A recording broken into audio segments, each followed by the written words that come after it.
It's wonderful to be here today and to be introducing our very special guest. Now, I know that we often talk about living in a free country and we talk about all the freedom we have to express our own opinions and our views. Well, this morning we're going to be hearing from someone who was brought up in a very different environment. Yeonmi Park was born in Haesan in North Korea under the Kim dynasty, and we're going to find out in a little bit just exactly what that means. She was raised in a country where she wasn't free to sing, to say, or even to think what she wanted, and I think that's really quite a frightening thought. Aged 13, she fled that country, only to fall into the hands of an equally terrifying fate in China. Now, she did all this so she would enjoy the same sort of freedom that we all have. And that's the freedom to express our minds and our views and our opinions. And here to talk to us today about her first book, In Order to Live, which is the harrowing account of her escape. And we have a very brave young woman. Please welcome Yeonmi Park.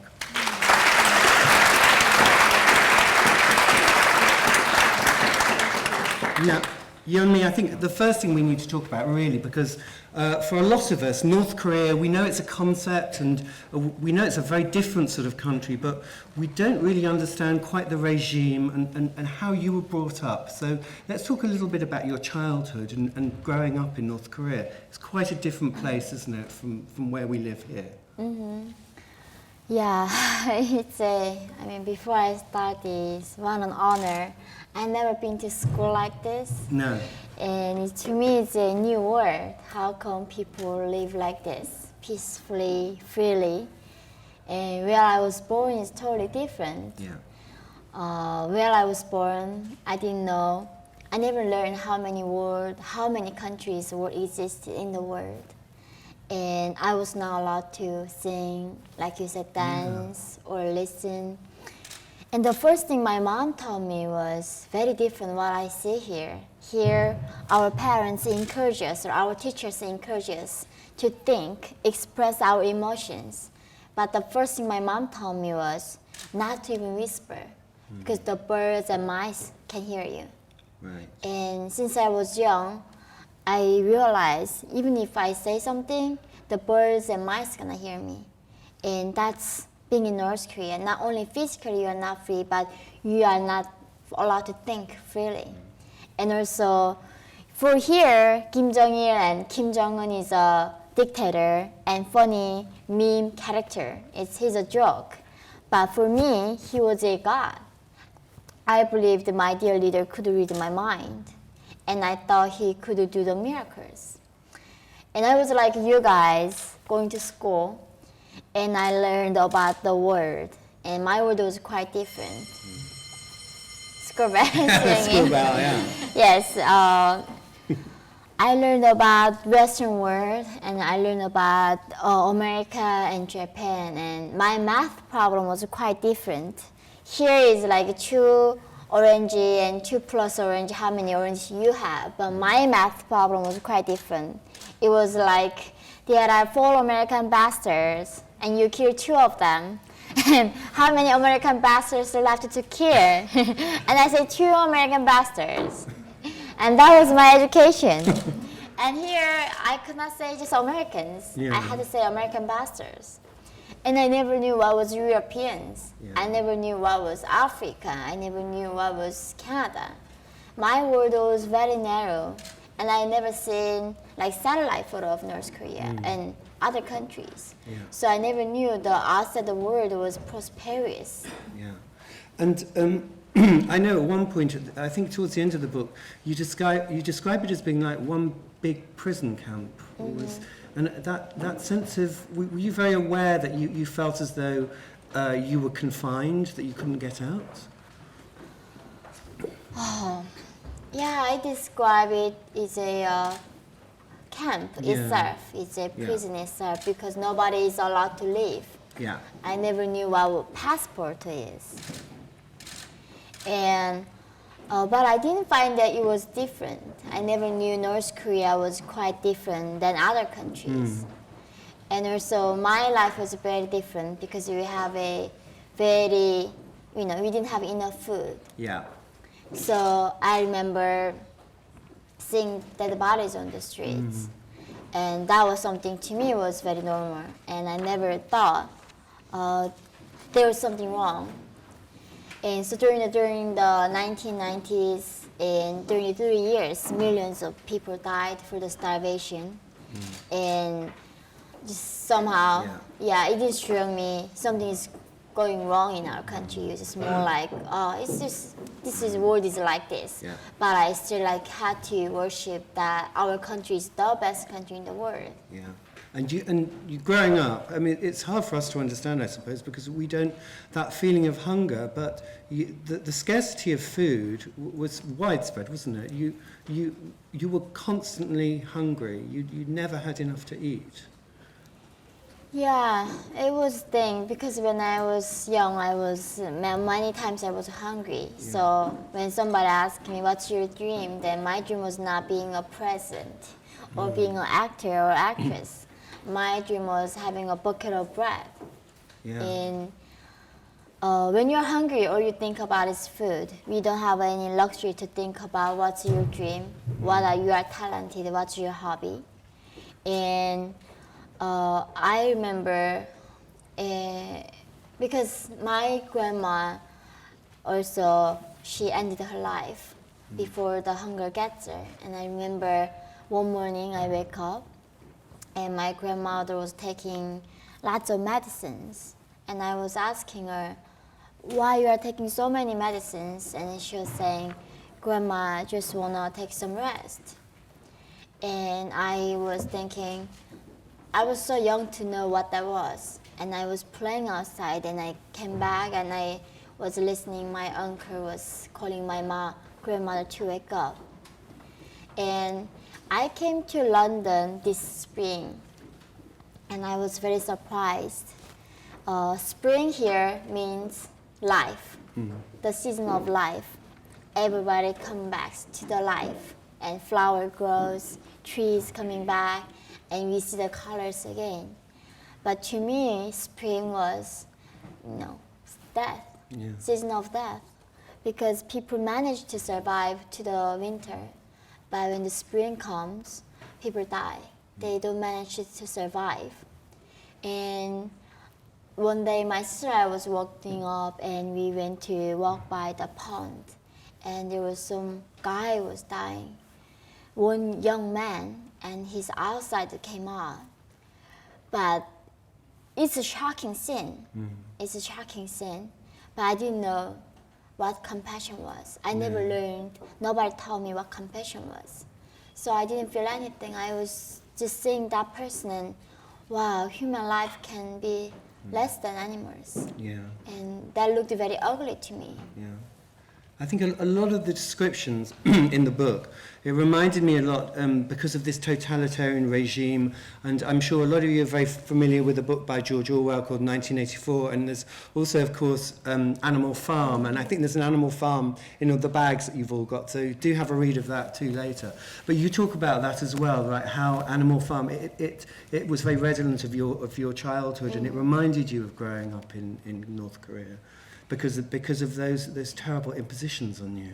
Yeah, because I was so brainwashed, and our country didn't have this kind of fancy electricity. It runs 24 hours. Yeah. We were not allowed to go to next town. People getting executed for watching movies. People getting executed for eating beef. And here it's totally normal. Nobody say you're eating beef. No. You are not going to be executed for that. And then still I believe that, my dear leader can make miracles. He never dies. His spirit's gonna be with me forever. And I was still so brainwashed, even after I escaped. And when I started reading the book Animal Farm, and I just could not believe it, because I just couldn't see myself in that book. Yeah. I saw my grandmother, my parents in that book, and it showed me the past of North Korea, but also future of North Korea. So to me, it was not just fiction itself. It was a real way of life. Yeah. And I know that one of the words that you mention in the book is iminban, isn't it? Which is a very special word, which I'd never come across before, and I didn't realise. But that's a special term for that indoctrination, isn't it? Yeah, so everybody's belong to somebody. So when I was going to school, I was not here listening to following celebrities. We never know what celebrity was. All we knew about the dear leader and how we are going to die for the regime and how we are going to be a revolutionary for our socialist paradise.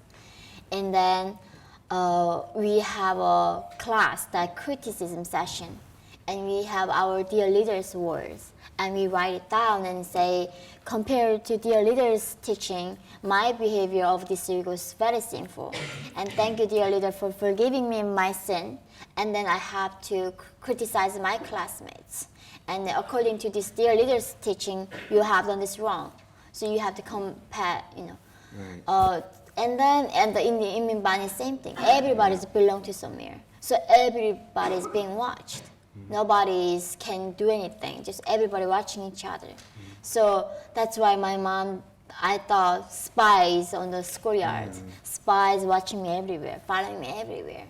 And you just fear just the paranoia and the fear that you might be just get caught for whatever you do. And people presumably would disappear sometimes if... Yeah, many times. And one of my sister's classmates' mother who did a wear in the black market, and then she just got executed one day. Right. But they say, you got the money from the spies, so we are going to execute you in the name of the people. And then a few months later, they say, oh, we didn't get it right, so you didn't do so wrong. And then their family exiled and came back. But what about her life, her mom's life? If in this country, it's gonna be a big revolution, it's gonna be big protest, big judges. But in North Korea, we don't have such a thing called a lawyer. There's nobody to defend the people. The government just controlling, ruling people, and just terrorizing people. Yeah, and there's nothing you can do about it. There's nothing you can do.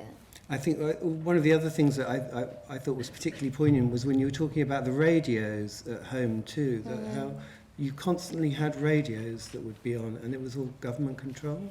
Yeah, so we don't have like millions of channels that we can watch about the different shows. We have only one channel on TV, and they keep telling us how great our dear leader is, how our country is, and we have nothing to envy in the world. And they are telling us how outside of the world is disgusting, evil, dangerous place, and how lucky you are to be in this luckiest country on earth. Yeah. And then the radio we have also, we cannot turn it off.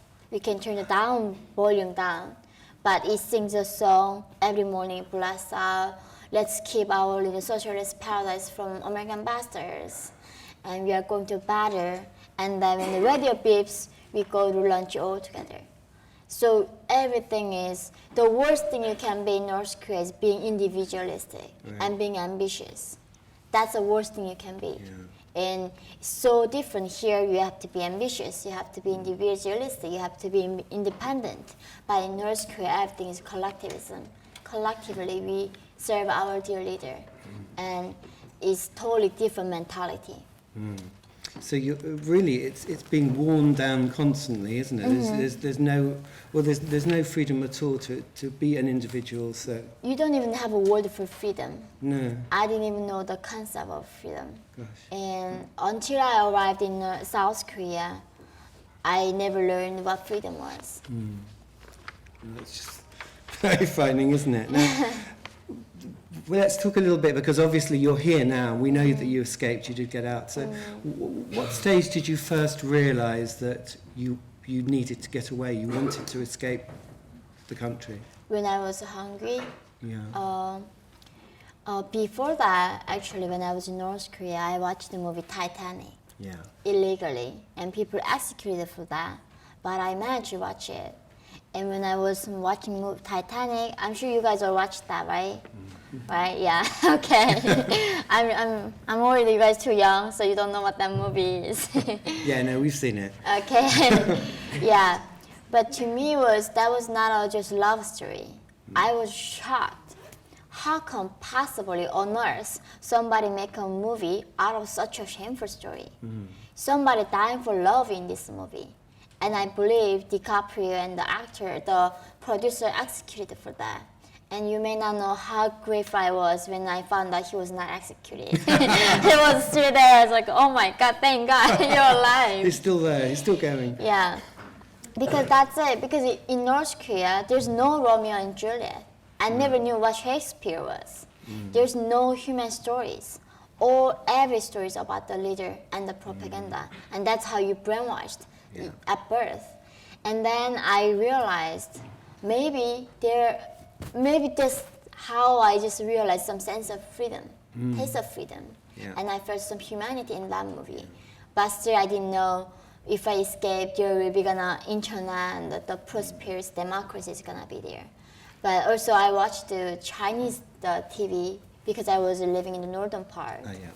And then I watched the TV and then I was shocked again because I saw the advertisement for the first time.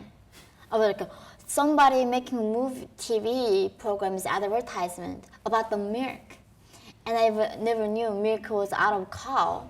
So I was like wondering what the taste would be like. So you never tasted milk? Never. I never knew that was out of cow until I arrived in South Korea. No. So I knew maybe if I go to China, then there will be some food. And because I was in the northern part, I could see the lights from China. And I was always wondering why we don't have lights in this country, but China has lights. Why we have so much darkness, but they have cars there. And maybe there might be something else is going on in that side of the border. Yeah. And that's how I knew I need to go to China. Right.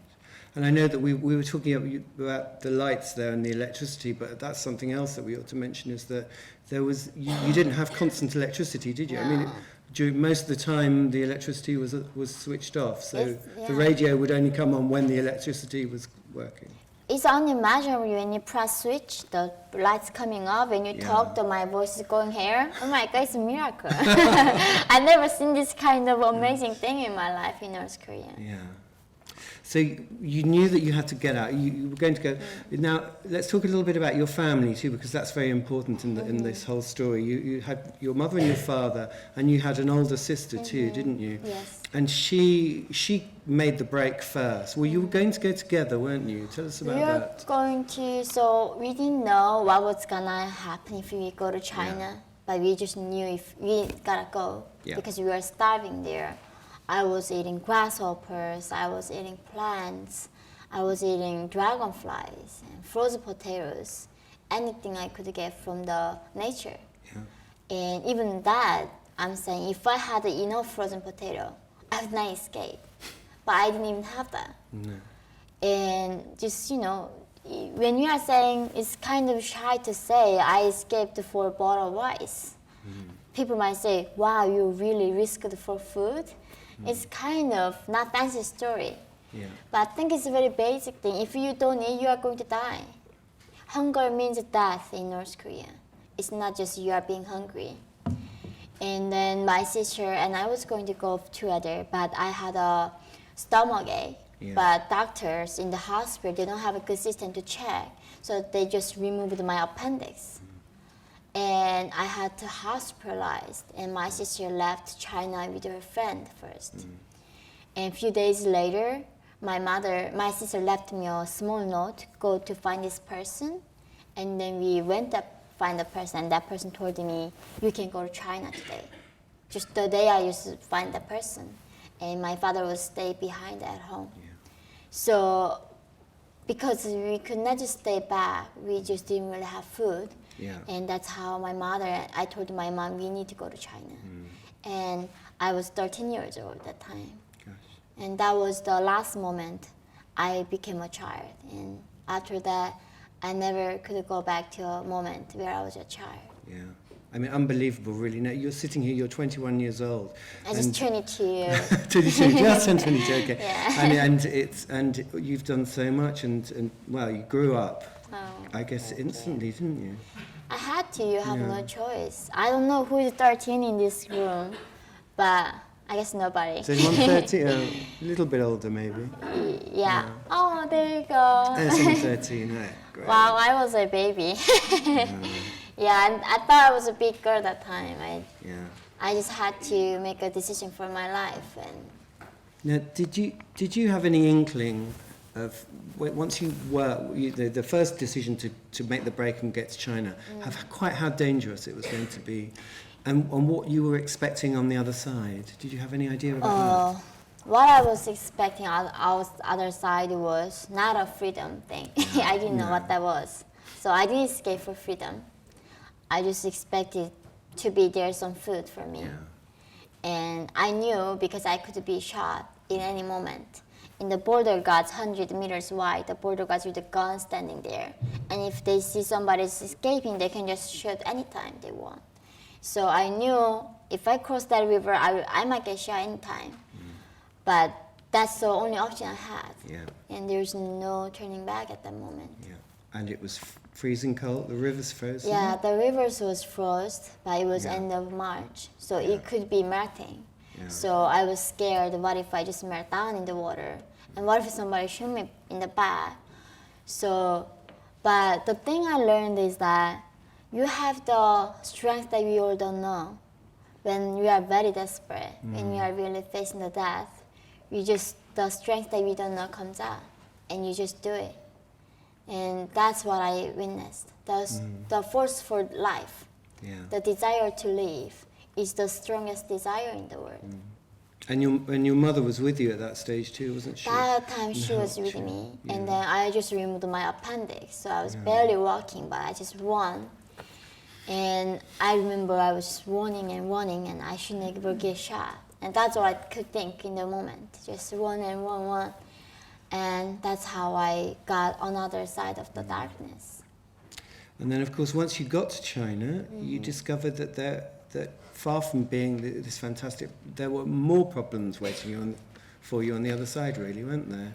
I mean, there was this whole thing with there was this terrible dilemma. You either get sold and get married, or you go back to North Korea. And you know that at that stage, if you go back to North Korea, that's again, you're possibly going to be executed. Yeah. So I was arrived in China, and the first thing that I saw was my mother being raped in front of my eyes. And I was 13 years old. And of course, I never even knew what kissing was, not even mention what sex was. And to me, what's that? It's the most evil thing that somebody can do to somebody. And then after that happened, the brokers who brought us told me, oh, if you want to stay in China, you have to be sold, and you have to get married. And I'm 13 years old, and I never knew what human trafficking was. I never knew we possibly can sell people. How come people can sell each other? And to me, there's something we should not do. And I thought that was something impossible to do as a human being. But that was unfortunately possible. Human beings can sell another. And then they say, if you don't want to, you can go back to North Korea. If I go back to North Korea, I might die from the starvation. If not, the government execute me or imprison me. And almost it's death. And that's how I decided to stay in China. And of course, part of the reason why young North Korean women they want them in China is because there aren't enough Chinese women, because of course you only have one child per family. So in China they have one child policy, and the families they are trying to have a son. So if the female borns, they secretly actually sometimes kill them, and abortion. So they try to keep the male. That's why more male in the country. And if they are like mentally retarded or poor in the countryside, it's hard for them to manage to find a wife. And that's why it creates a market for the North Korean de facto women. That's how 15 years old, 13 years old, 17 years old, these North Korean girls are being sold. And my mom's price was $65. And my price was $260. And that was our life. And we became a slave in China. And reduced to a commodity, a price. Yeah, it's just, they are negotiating pricing for me. I'm a human being too. I have a dignity. I feel what other people feel. But from that moment, I was a merchandise. Yeah. And I was being watched even when I was going to bathroom. I was just, somebody just owning me. I was not a person anymore. Yeah. And you also discovered, though, it was quite a different world, wasn't it, in China compared to you write at one point in the book about toothpaste, things that you had never come across before, even a toilet. You'd never used any of those commodities which we take for granted. That was completely new, and you had to learn how to use these different products. Yeah, so many new things, even, toilet paper. How never, what the earth I see that white, soft toilet paper in my life. And I go, what, do you really have to use this for that purpose? Yeah. And also seeing the ice cream for the first time. And I heard that people can eat watermelon anytime in the country. I never ate watermelon in my life. Yeah. I never knew what that was. And they taught me how to use toothpaste and how to do this. And seeing the toilet for the first time, should I wash my hands? What's this strange thing in front of me? What I'm gonna do with this one? Yeah. It was just time traveling. You are from where you never had this electricity, and now you're having buses on the street, cars, and people having phones, and there's no wire. You can still hear somebody's voice. But still, I never seen internet at that moment until South Korea. Oh, that's the first thing, right? Yeah, in China, I was in the very country. Yeah. But still, to me, it was big revolution. People are now worrying about their next meal. Yeah. And it was at this time that you decided, you and your mother, to try and get your father, to be reunited and get your father across too, didn't you? Yeah, that's the man who bought me. He was a human trafficker, and I was gonna kill myself. Yeah. Of course, it's so hard for me to bear that shame. I was ready to kill myself, and the man told me, if you become my mistress, to the 13 years old, he was saying, he can reunite my family for me. He can buy my mother, and he can bring my father to me. And I thought, if I can sacrifice myself, I'm gonna see my family again. And that's how I became his mistress. Right. And then he brought my mom back, and he brought my father from China again. Right. So he did but not for long, because by this stage your father wasn't in a great condition, was he? Yeah, that's when he was very sick. Yeah. And that's when China was about Beijing Olympic. Everybody was excited. Everybody was talking about that in China. But we were the fugitive, we were hiding. And the Chinese government's crackdown was very severe. So if they catch us, they will send us back to North Korea, even though they know that we are going to face death. So my father passed away for the colon cancer, and I could not imagine a funeral for him. Yeah. I could not imagine call somebody to say, my father died. I was just waiting until the darkness comes. And I had to bury his ashes in the middle of mountain at 3 a.m. And I was 14 years old at that time. Yeah. Gosh, that's not anything that anyone that age needs to go through. Is it? The next stage of your journey was, it was South Korea, really, isn't it? You need to get from China to South Korea, it's a long route, and you take a long way around. Right. And of course, this is which actually sounds like one of the most horrendous parts too, which is going across the Gobi Desert. Yeah. And you're nowhere near prepared for this stage of your journey, are you? That moment I was 15 years old, and then I could not live in China anymore because at any moment I can be sent back to North Korea. Yeah. And it was not like living like a human being. I was a slave.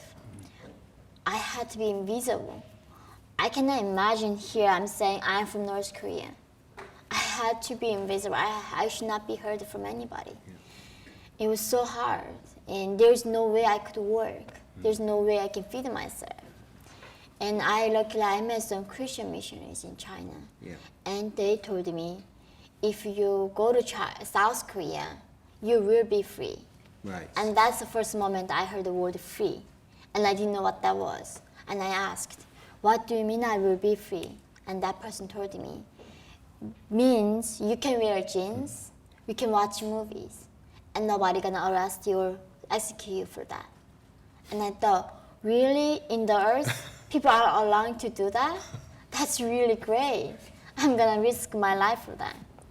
And that's how my mother and I, and the 5 people in our team, we walked across the Gobi Desert between Mongolia and China. And it was minus 4 degrees. And it was really cold in the desert. I never been to desert. I never even seen desert because I never been there. I never had the internet, so I never seen the photos of desert. So I imagine there will be lots of sand. Yeah, it was all the sands there, nothing. And I had one compass with us, and we were crawling, we were escaping wire fences and walking and running. And later, we could not see the compass in the middle of the night because if we use our lights, we will notice our notification. You give yourselves away. Location, yeah. So and still, at this stage, if they had found you, they would have what, shot you? Or? Absolutely, they shot them, or they can catch and send us back to North Korea. And then I look up the sky, and there were stars there. And I saw the very bright star, and that was Northern Star. And I told my mom, let's follow that star. And that's how we walked, follow the stars and to freedom. But that moment I thought, wow, only the stars were with us. Nobody really cared even if I died or lived in that desert. Nobody knew even if I was existing in the world. And it was my challenge for me to survive in that moment. Because I was survived, I can talk here. But if I died, nobody would know what North Korean people are going through. You would never know the girls like you guys being sold in China because they just born in North Korea. Because they were just born in that country, they have to go through this injustice. But this injustice is happening for 7 decades. But this world, this history forgot them. And you did, so eventually you make it to South Korea, don't you? But of course, at that stage, you're separated from your sister, and that's obviously you need to find your sister, don't you? You're desperate to be reunited. Yeah. Well, you don't even know she's alive still. I didn't even know she was alive. That was the last moment I saw her in North Korea. And I was still hoping she was alive. But also living in South Korea, when I got there, it was another journey for me. Because I was living somewhere, don't even know what Africa was. And when I got there, I was 15 years old, and I knew less than 7 years old. I didn't even know what internet was. I didn't even know what Facebook was. I knew nothing. People were talking about the TV shows. They were talking about celebrities. Though people were living in a so different universe. And I was like a time traveler. I was alien. I knew nothing was going on there. People were talking about their daily life. They are saying, I'm gonna make a reservation to the restaurant. They say, I'm drinking Americano. How do I know what Americano is? I have no idea what's Americano. And just like, they are talking about this paper, A4 paper. I don't know what this paper is. Like, can you like copy this paper? I don't know what's copy machine.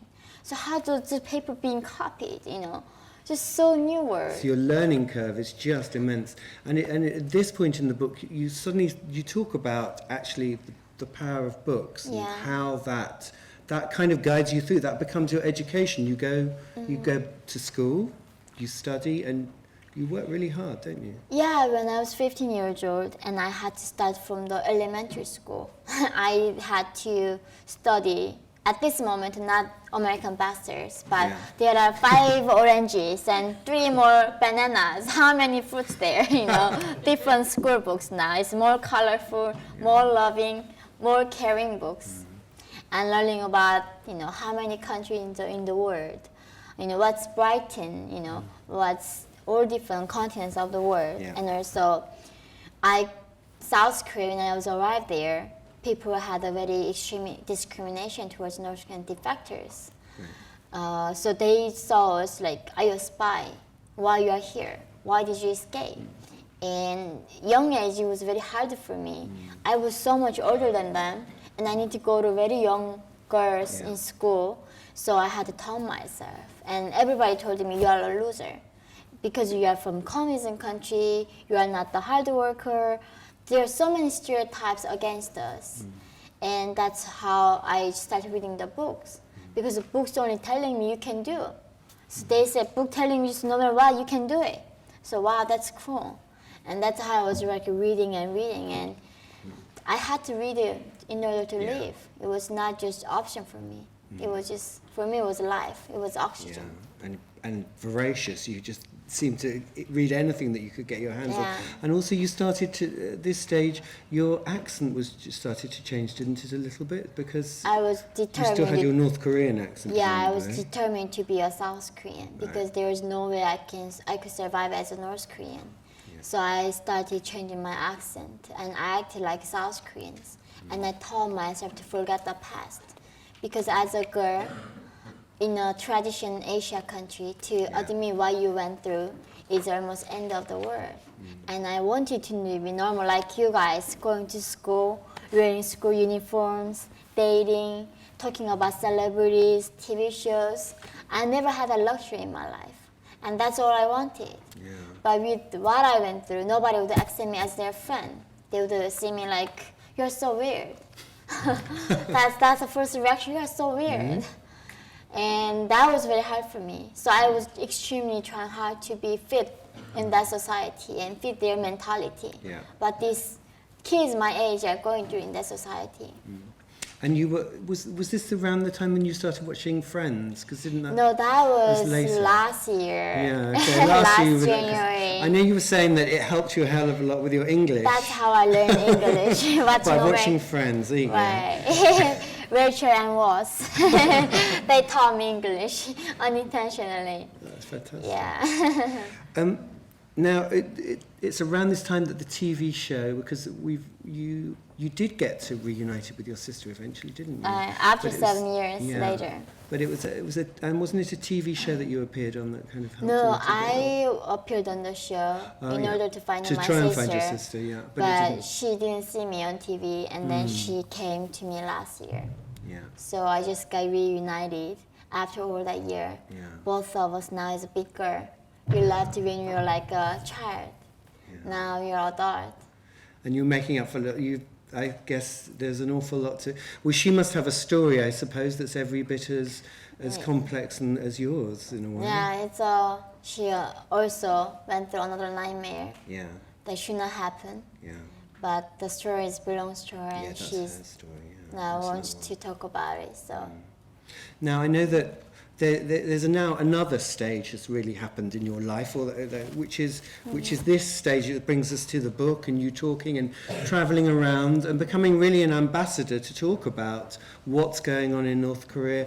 Do you feel because at one stage you probably didn't feel that safe, did you? You must have been seen as to be an enemy of the North Koreans. yeah, I'm the human rights. I'm the human scum. But they Yeah. said like human scum, and I'm a poisonous mushroom, grow a pile of garbage somewhere.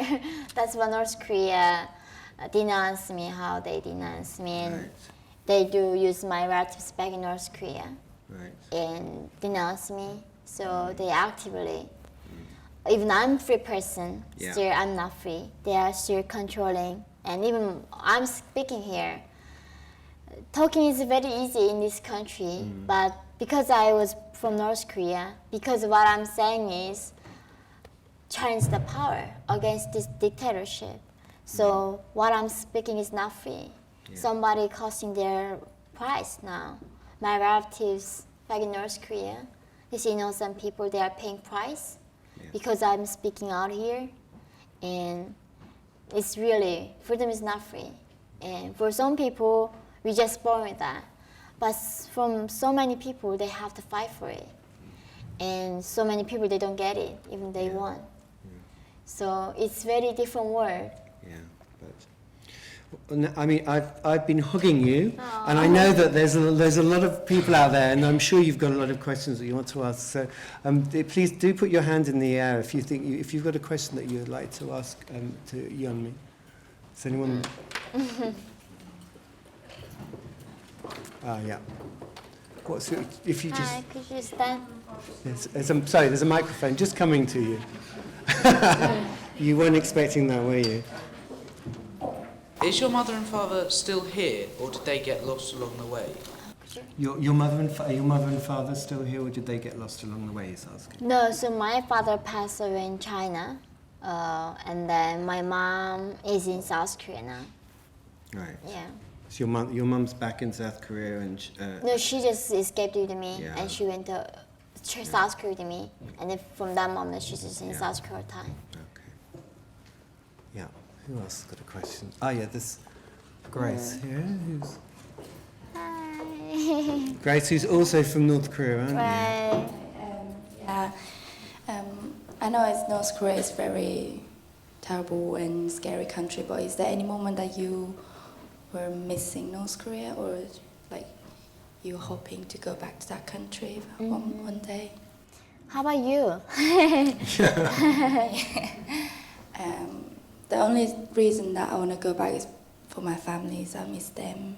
But Grace, I should say to everyone else, Grace is also from North Korea and has also managed to get out of the country. And you've been living here for how many years? 5, is it? years, Yeah. Your mother's not here with you, is she?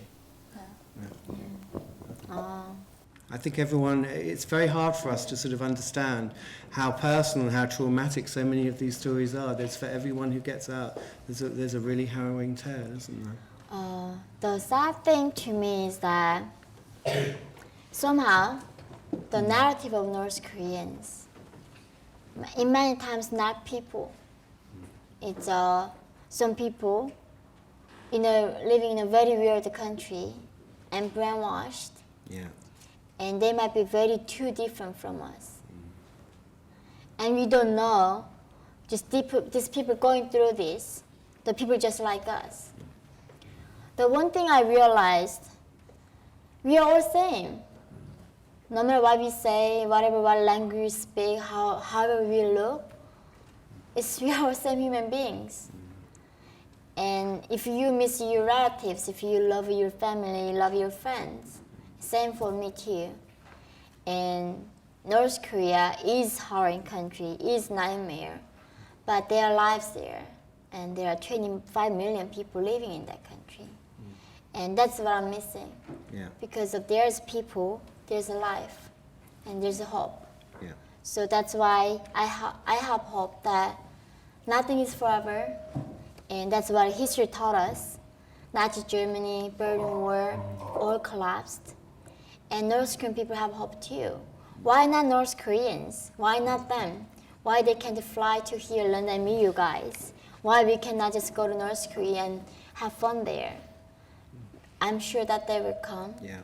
And that's why I miss North Korea. And I'm absolutely sure that I will go back someday and can visit my friends and my school teachers and say hello to them. And that's my dream.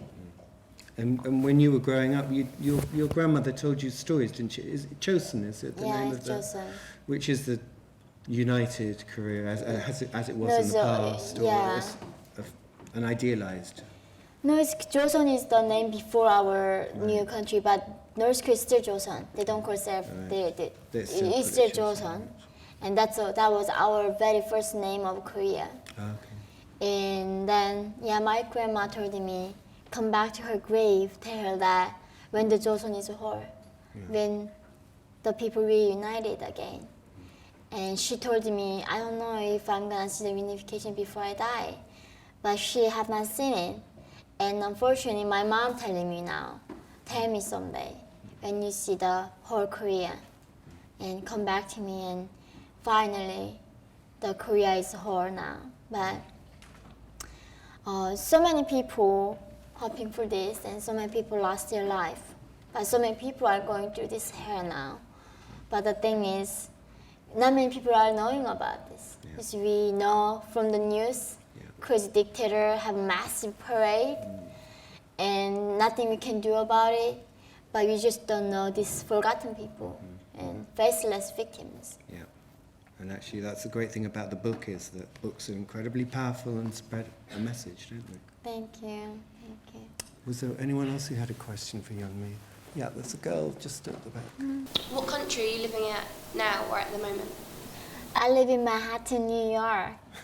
I'm a New Yorker now. You gotta come to call me if you come to New York. Are you going to stick to the career of being a writer, or do you want to go off and do something else? What's next in your career? What's my next career? I never had the luxury to have the education, so it's my dream to study. It's my dream to read lots of books. But I'm allowed to read the books, right? Even I'm like reading these books, nobody gonna kill me. So I'm very happy about it. Nobody gonna bother me, even if I read like thousands of books. Even I read the George Orwell's book again. So I hope I really study enough that when I feel like this is enough. I don't know how long it will take, but I'm planning to go to school and see when I will get bored of studying and learning. That's my purpose. Don't Thank think you. that's going to happen just yet. Yeah. I think it'll be okay for a bit. Yeah. There's a question here. Yeah. Hello, I'm from South Korea, and I'm really sorry that you had to experience such horrible things from South Koreans. No. And I always thought I always wanted South Korea and North Korea to reunite. But do you also think that reunion would help people in North Korea too? That's a very hard question. And Yeah. I mean, obviously, I was hoping that. It's our Korean dream, right? We have a song that is our dream, the unification. It's everybody's dream. It used to be. But now, generations have changed. We forgot. And now we think we see each other like a different country almost. Especially in South Korea and North Korea. I think it's surprisingly, North Korea, they didn't feel that. They didn't forget to educate people. You are all same people. Yeah. We have to be one together again. And that's what North Korea do really well. But in South Korea, somehow there's not enough that education. So people like, oh, it's foreign country, they are poorer than us. And it's our economy is going bad if we get reunited. So I don't want to ruin somebody's life. No. Yeah, but all I know clearly is North Korean people, they don't deserve what they have now. And that's very clear to me. So I don't know, it's like $1 million question if the reunification is going to help North Koreans and both people. But we all know North Korean people should not go through this because they are human beings. And if we deserve dignity, human rights, and justice here, why not North Koreans? That's what I'm saying. I don't think it's South Koreans' obligation to stand up. I think it's everybody's. If we really believe in justice, if this country, if this Britain standing on justice and they believe in these human rights, how come they can silence about this? I don't think silence can be justified in any sense in this case. And that's why I'm so just feel shameful for these countries. They say they do believe in justice, they do believe pursuing universal rights and liberty. But what they are saying is they are being silenced about this issue. Yeah. In that case, they are actually participating in this crime against humanity. And that's why I cannot allow this happen. And that's why I believe these people like us, we have to stand up. If people can be treated in this way, why not us? If we are being treated in that way, who is going to speak for us? I don't know. I think we only have each other. And that's a challenge for the humanity, I think. It's not enough to stand back and watch. Yeah, I don't think that is, I don't think silence is answering. I believe silence can be a crime too in this sense. Yeah, you have to stand up. And it takes bravery too. Yeah, we've got a question at the back there. You said you found your sister last year. Was it like hard to get to sort of know her again and like develop your relationship with her again? Oh, thank you. I couldn't see the face, but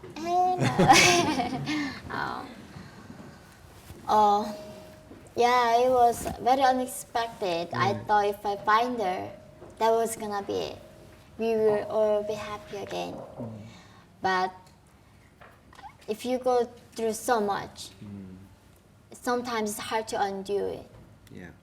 And it is possible. It is possible. But there's no way you can just erase it. No. And that's why I think first thing that I wrote, I'm so grateful that I was born in North Korea. If I was not born in that country, I think I've never knew the depth of what it means to be a human being and what it means to be a free person. But because I went through that, I know the different side of the world, and I can see this world with a very different perspective. But also there was another thing was the trauma, and I had to go through the stage where I was very angry at the world. I lost faith in humanity. I hated everybody.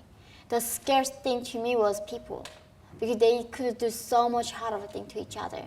But I saw another great people who can do great things, like Nelson Mandela. I read a book about him. How come this is such a great human being can be here in this earth?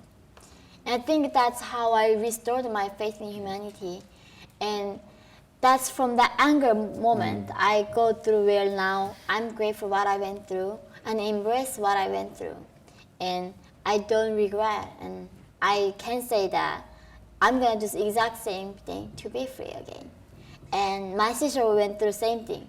In the beginning, she hated everybody. Yeah. She was like, this world is so unfair. Why not this is happening to me? Why I was born in North Korea? Why not me? And now, from the moment that she's recovering it.